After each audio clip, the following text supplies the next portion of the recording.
బ్రతకాలంటే ధైర్యం కావాలి. అనుకున్నది సాధించాలంటే అంతకంటే ధైర్యం కావాలి. ధైర్యం కలవాడే దేనినైనా సాధించగలడు. పిరికివాడు చేయడానికి భయపడి ఎన్నో పనుల్ని ధైర్యవంతులు చేసి చూపిస్తారు. నీ ధైర్యం మరెక్కడో ఉండదు, అది నీలోనే ఉంటుంది. ఆ ధైర్యాన్ని, ఆ సింహాన్ని మేలుకొలుపు. అదే నీకు ఇప్పటి వరకు నువ్వు సాధించలేని వాటన్నిటినీ సాధించి చూపిస్తుంది. ఒక్కసారి భయపడేలా బ్రతికి చూడు.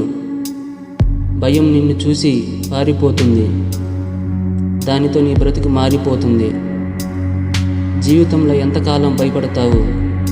ఇంకెంతకాలం అలాగే జీవిస్తూ నా బ్రతుకు ఇంతేనంటూ జీవితంలో నరకం అనుభవిస్తావు?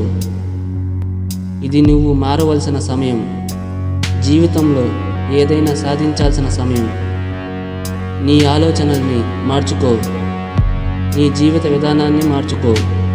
భయపడుతూ బాధపడుతూ నీ జీవితాన్ని అసలు జీవించుకో. అస్సలు ఇది నీ జీవన విధానమే కాదు.